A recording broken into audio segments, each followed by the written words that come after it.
আসসালামু আলাইকুম ওয়া রাহমাতুল্লাহি ওয়া বারাকাতুহু। সম্মানিত দর্শক ও শ্রোতা মণ্ডলী, আপনারা যেখান থেকে মাসিক আল ইসতিয়াব অনলাইন পত্রিকার পক্ষ থেকে আমাদের বিশেষ অনুষ্ঠান দেখতে পাচ্ছেন, সকলকে জানাচ্ছি আন্তরিক মোবারকবাদ। আজকে আমাদের মাসিক আল ইসতিয়াব পত্রিকার মাহে রমজান উপলক্ষে যে বিশেষ অনুষ্ঠান রয়েছে, এই অনুষ্ঠানের প্রধান অতিথি, প্রধান প্রশ্নের উত্তরদাতা মুফতি আহলে সুন্নাত জামিয়া আহমদিয়া সুন্নিয়া আলিয়া সম্মানীয় সাবেক সফল অধ্যক্ষ উস্তাজুল উলামা উস্তাজুল আসাতিজা লক্ষ লক্ষ আলেমের উস্তাজ কুলের শিরামণি হুজুর আল্লামা মুফতি সৈয়দ মোহাম্মদ তসিউর রহমান আল কাদেরী মুদ্দাজিরুল আলী সাহেব। আসসালামু আলাইকুম ওয়া রাহমাতুল্লাহ। ওয়ালাইকুম আসসালাম ওয়া রাহমাতুল্লাহি ওয়া বারাকাতুহু। আলহামদুলিল্লাহ হুজুর, আমরা অত্যন্ত মোবারকবাদ জানাচ্ছি, আজকে আমরা আপনাকে পেয়েছি। আলহামদুলিল্লাহ হুজুর, আমাদের মাসিক আল ইসতিয়াব অনলাইন পত্রিকায় বিভিন্ন প্রশ্ন আসে, সেখান থেকে আমরা কিছু প্রশ্ন বাছাই করে আপনার শরণাপন্ন হয়েছি। সকলে যাতে এই বিষয়গুলো একটু ক্লিয়ারভাবে জানে।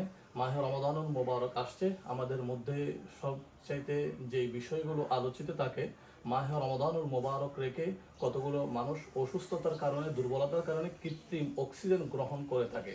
এখন রোজা রেখে কি কৃত্রিম অক্সিজেন গ্রহণ করা যাবে কিনা, বা রোজা রেখে যদি অক্সিজেন গ্রহণ করে তাহলে তার রোজার কোনো ক্ষতি হবে কিনা, আপনার কাছে হুজুর আপনারা বিনয়ের সাথে জানতে চাই। ধন্যবাদ। এখানে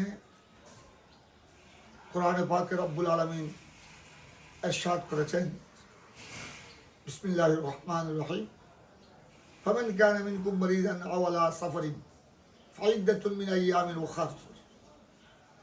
সাদাকাল্লাহুল আযীম ওয়া সাদাকা রাসূলুহুন নবিয়্যুল কারীম। অর্থাৎ তোমাদের মধ্যে যারা অসুস্থ হয়ে পড়ে মাহে রমাদানে অথবা সফরের মধ্যে থাকে,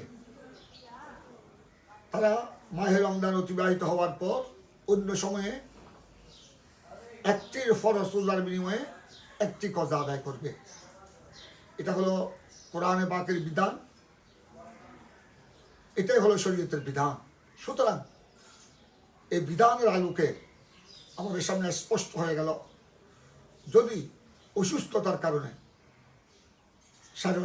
শারীরিক মানসিক জাহিরি বাতিনি জটিল রোগের কারণে কেউ রমজান মুবারকের ফরজ রোজা আদায় করতে যদি না পারে, তাকে জোরপূর্বক রমজানের ফরজ রোজা রাখা তার জন্য জরুরি নয়, বরং এখানে আল্লাহ তাবারক ওয়া তাআলার পক্ষ থেকে একেবারে সহজ করে দিয়েছেন।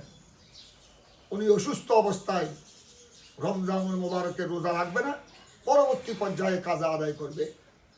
তবে এখানে যে প্রশ্নটি এসেছে অক্সিজেন, অনেকেই রমজান মুবারকের রোজা বাদ দেওয়ার জন্য অনেকেই মনে মানে না যে রমজান মুবারকের এত বড় নিয়ামত, এত বড় ফরজ রোজা আমি কেমনে বাদ দিতে পারি। এরকম কিছু আল্লাহর মধ্যে রয়েছে, এটা রমজান মুবারকের রোজার প্রতি তাদের আন্তরিকতা, আকর্ষণ, এটাকে অবশ্যই আমি সম্মানের সাথে বিবেচনা করছি। আরেকটি বিষয় আছে, রমজান মুবারকের একটি রোজা সারা বছরের নফল রোজাকে একত্রিত করলো মাহে রমজানের একটি ফরজ রোজার সমতুল্য হবে না।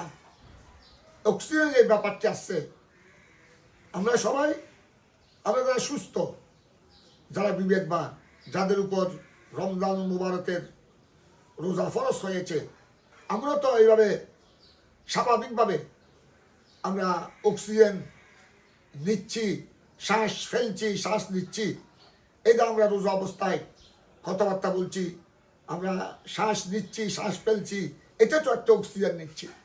তো এটা অবশ্যই আমাদেরকে শ্বাস প্রশ্বাস গ্রহণ করতে হবে, শ্বাস ফেলতে হবে। অক্সিজেন আদান প্রদান হচ্ছে এনি টাইম, 24 ঘন্টা, প্রতিটি সেকেন্ড, প্রতিটি মুহূর্তে। তো সুতরাং কেউ যদি বিশেষ কারণে এই ধরনের যদি রোজা অবস্থায় অক্সিজেন গ্রহণ করে সমস্যার কারণে, এটাতে রোজা হবে না এইভাবে ডাইরেক্ট বলা যাবে না। তবে উনি স্বাভাবিক অক্সিজেন যেটা আমরা নিয়ে থাকি